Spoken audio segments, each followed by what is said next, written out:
Gewissens und somit Gott auf dieser Erde suchend, kennend und dienend, wir uns seiner in der ewigen Glorie für alle Zeit erfreuen dürfen. Amen. Im Namen des Vaters, des Sohnes und des Heiligen Geistes. Amen. Gelobt sei Jesus Christus in Ewigkeit. Amen.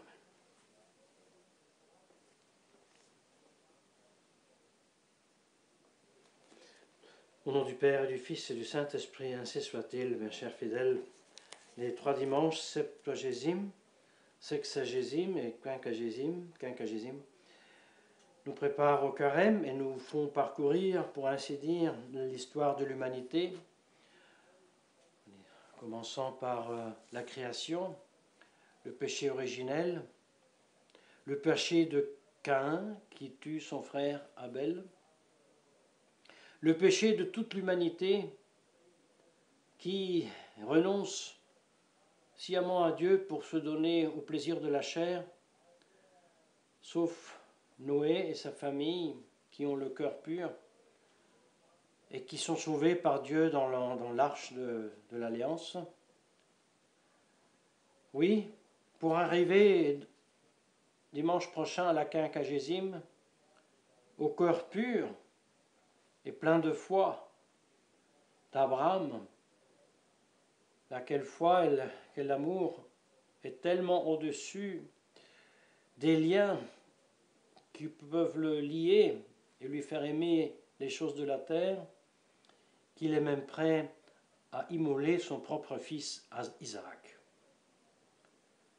C'est cette pureté de cœur que l'Église nous propose, prêchée par notre Seigneur lorsque lui-même explique la parabole.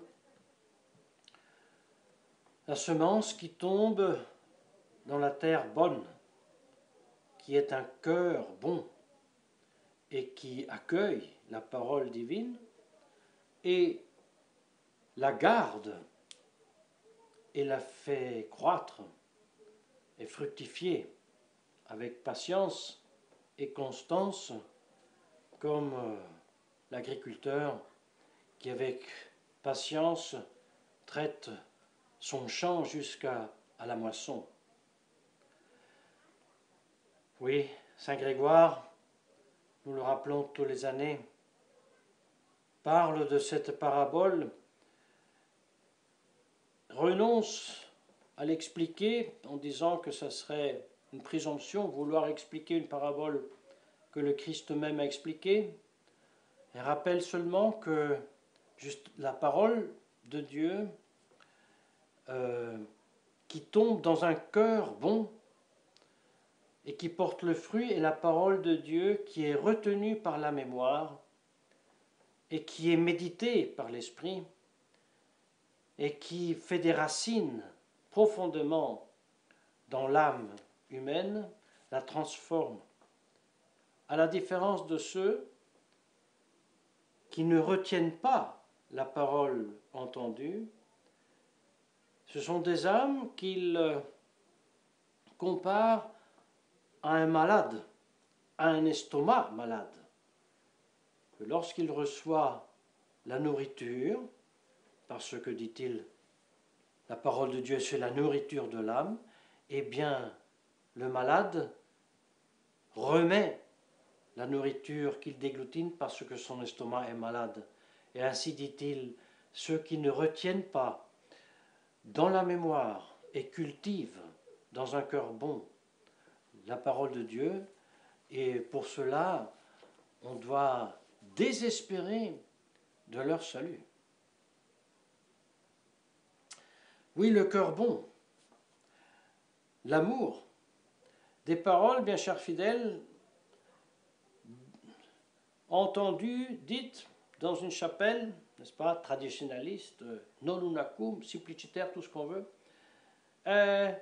Tout de suite, quand on parle de cœur, de bon cœur, d'amour, nous allons tout de suite en alerte, attention, là, ça sent de modernisme, parce que c'est les modernistes qui parlent du cœur et de l'amour, et que le cœur, c'est au-dessus de toute chose, et l'amour, c'est la chose la plus grande, la foi, c'est secondaire, c'est moins, n'est-ce pas? L'importance, c'est avoir le cœur bon, avoir l'amour, et au-delà et au-dessus, n'est-ce pas, de la différence dans la foi, dans la religion, l'importance c'est être bon, avoir le cœur bon et l'amour.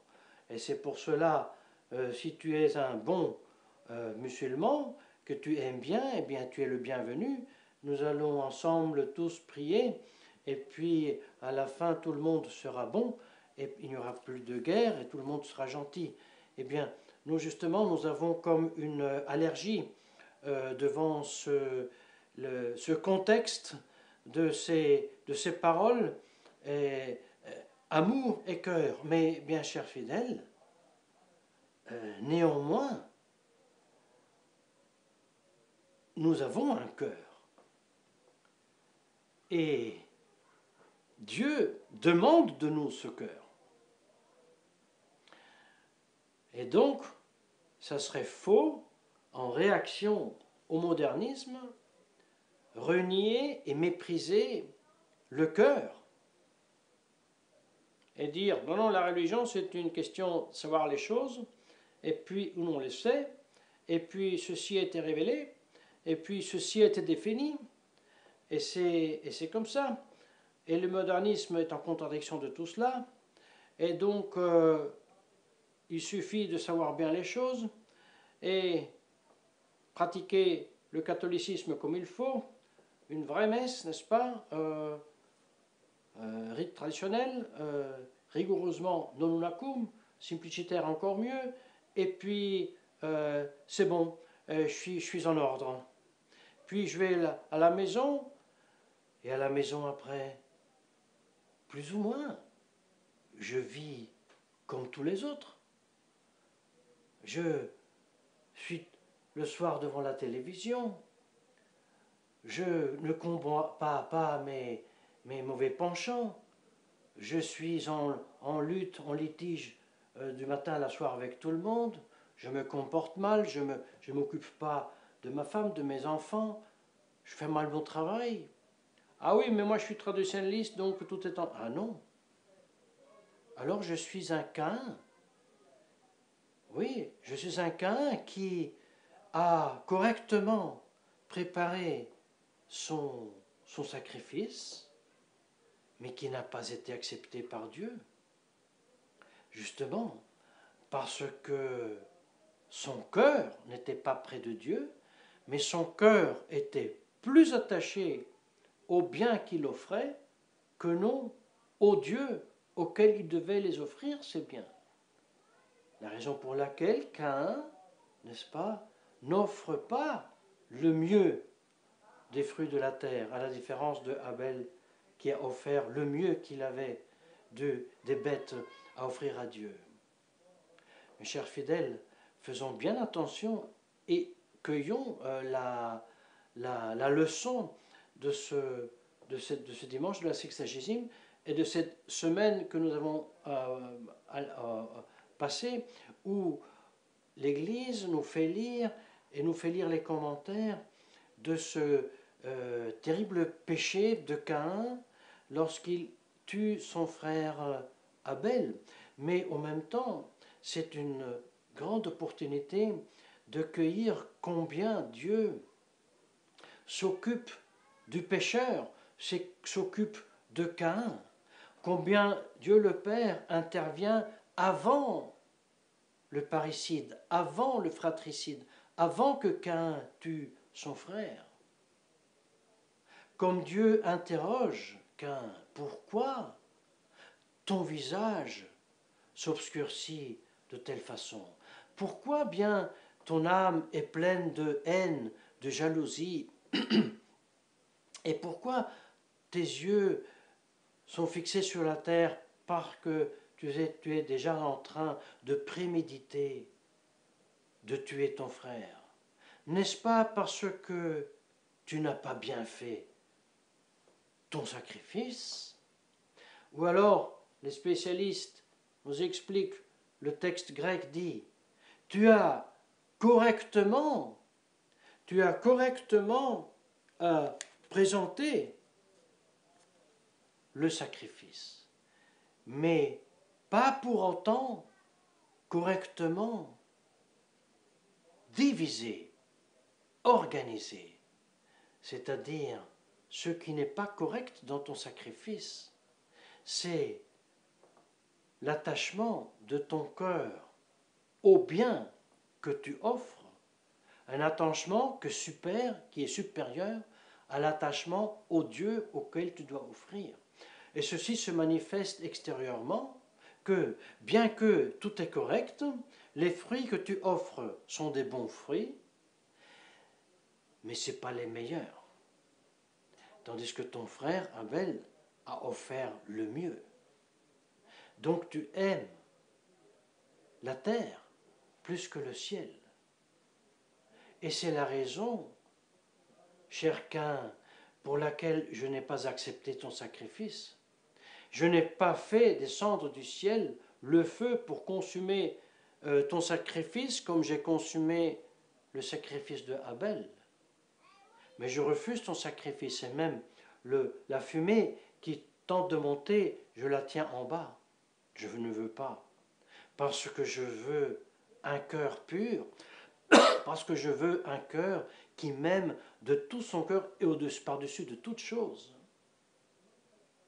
Comme mon fils vous expliquera dans la parabole de la semence qui tombe dans la terre bonne, qui est un cœur bon et qui porte des fruits. Voyez, mes chers fidèles, nous devons récupérer le cœur, la réalité, le concept et la portée spirituelle du cœur. Et pour faire ceci, nous devons avoir les idées très claires entre la différence entre le cœur bon que demande Jésus-Christ dans la parabole, le cœur bon qui était celui de Caïn, le cœur bon qui était celui d'Abraham, mais le cœur bon surtout qui est celui de notre Seigneur Jésus-Christ et de ceux qui croient en lui. Nous avons les idées très claires entre ce cœur bon et le bon cœur prêché par le modernisme. Quelle est la différence? Sommes-nous capables d'expliquer, même à des enfants, la différence entre le bon cœur que Jésus-Christ veut de nous et le cœur bon qu'il ne veut pas et qui est celui de l'Église moderniste? Eh bien, l'explication est très simple. Le cœur bon voulu par Jésus-Christ est le cœur d'une personne qui a son intelligence et sa volonté ancrée dans la vérité révélée de Dieu et par Dieu, et sa volonté ancrée dans la grâce sanctifiante reçue par le baptême. Une âme et un corps qui vivent de cette vérité révélée et de la grâce reçue, une âme et un corps qui luttent contre les passions, qui tentent et tirent vers le péché, à la différence du bon cœur du moderniste, qui ne vit pas d'une vérité révélée, qui est joint à nous par l'extérieur, par l'ouïe, fides ex audito, un cœur bon qui n'aime pas un Dieu que nous avons connu, vu, touché, et qui a vraiment existé, qui a marché sur les eaux, qui a vécu, qui est mort, qui est ressuscité. Non, le cœur moderniste est un cœur, c'est-à-dire une intelligence, une volonté qui vit exclusivement de soi-même, pour soi-même, en soi-même. Une foi qui ne vient pas de Dieu, mais comme enseignait Jean-Paul II, une foi qui vient du subconscient. Un amour qui n'aime pas quelqu'un, quelque chose, mais qui aime soi-même, parce que soi-même, on est Dieu. C'est un connaître un croire, un vouloir, un aimer absurde, une chimère, une folie. C'est un concept absurde d'une intelligence et d'une volonté mise à la place de Dieu à tel point qu'elle est au-dessus des religions, raison pour laquelle le Concile Vatican II déclare la liberté de religion, puisque ma volonté est au-dessus de tout et mon intelligence, c'est moi qui choisis la religion, et celle qu'aurais-je choisie sera la bonne. Non.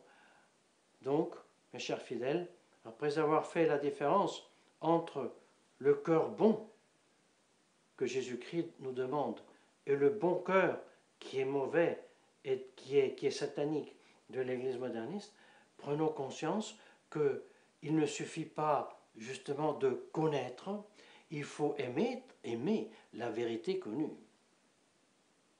Il faut examiner la conscience si notre penchant, si notre désiré, si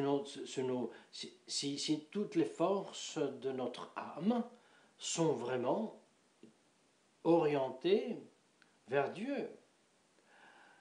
Nous pouvons en avoir la preuve, pour ainsi dire, lorsque nous examinons quelle est notre attitude, réaction, lorsque les concupiscences nous assaillissent, n'est-ce pas? Dit la Sainte Écriture de Caïn, que Dieu lui dit, attention, là maintenant tu es agité par les passions qui te font être jaloux de Abel, qui te font haïr ton frère Abel, et qui te font préméditer de le tuer. Ce sont des passions.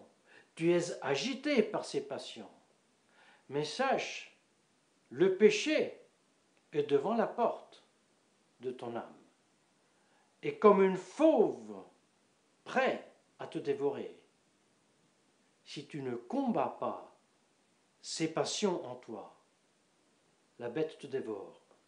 Si par contre ton cœur est bon, tu combats ces mauvaises passions et tu verras, ton visage retrouvera la sérénité. Tu pourras de nouveau élever les yeux. Ton visage redeviendra clair maintenant qu'il est obscur.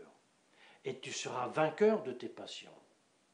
Et ton sacrifice sera agréé par moi comme celui de ton frère Abel.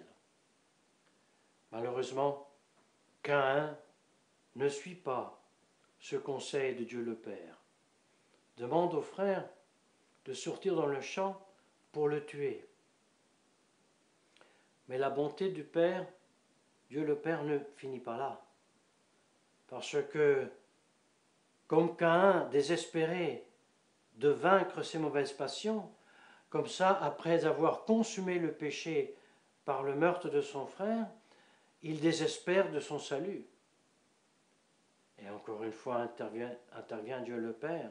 Non, tu ne dois pas désespérer de ton salut. Et je mettrai un signe sur ton front que personne ne se permette de te tuer. Bien chers fidèles, nous voyons la bonté de Dieu en face du cœur méchant de l'homme déchu par le péché originel. Nous voyons un cœur qui triomphe des passions en Abel, un cœur qui succombe aux passions au péché de Caïn, mais l'amour de Dieu vers le pécheur est encore plus grand que par le juste, le pécheur qu'il est venu à sauver. Nous devons, mes chers fidèles, nourrir notre âme de ces pensées. Trouver où en nous est Caïn, où en nous se cachent les mauvaises passions de jalousie, de rancœur, de haine, qui se peuvent très bien cacher sous des sourires et des bonnes manières. Nous devons les trouver et les combattre vigoureusement. pour éviter le pharisaïsme. Le pharisaïsme qui est plein de haine, plein d'envie, plein de jalousie et aussi plein de litiges. Il est douloureux de le dire, mais l'ambiance nôtre, soi-disant traditionnaliste ou simplement traditionnaliste, malheureusement, est plein de ce triste esprit. On ne peut que le combattre en commençant dans son propre cœur, dans sa propre âme. Et lorsque nous prenons conscience la grandeur de ce travail de combat spirituel, nous n'aurons plus peur de ne pas trouver de travail. Il y en a pour tout le monde. Et qui cherche d'abord le royaume des cieux doit être sûr que tout le reste lui sera donné en surcroît. C'est pour ça, Saint Grégoire aujourd'hui qui explique cette magnifique parabole, après avoir dit qu'il serait une présomption vouloir expliquer ce que le Christ a déjà expliqué, lorsqu'il explique que les richesses sont vraiment des épines, et ce sont des épines parce que c'est le Christ qui le dit, justement parce que ce sont les richesses qui suscitent la préoccupation pour ces richesses et qui agitent les passions, et dehors est déjà le chien qui est prêt à mordre quand dans la recherche et le maintien des richesses, nous perdons la parole de Dieu et nous la vomissons de notre cœur. Non, si les vraies richesses sont seulement celles qui font riche en vertu, si alors, bien chers frères, vous désirez être riches, aimez les vraies richesses. Si vous recherchez d'être plein d'honneur, de vrai honneur, aspirez au royaume des cieux. Si vous aimez la gloire et la dignité, travaillez sans cesse pour être amis dans les rangs des anges. Vous devez sculpter dans vos esprits la parole du Seigneur que vous écoutez, parce qu'elle est la nourriture de l'âme. Et si la parole ne reste pas dans la mémoire quand nous l'avons entendue, elle se comporte comme l'aliment qu'un estomac malade remet. Et il est certes à désespérer de la vie de celui qui ne retient aucun aliment. Ainsi de même pour la vie spirituelle. Que la très sainte Vierge Marie nous veuille intercéder pour nous obtenir la grâce de aimer le ciel et saintement mépriser le monde. Au nom du Père et du Fils et du Saint-Esprit, ainsi soit-il.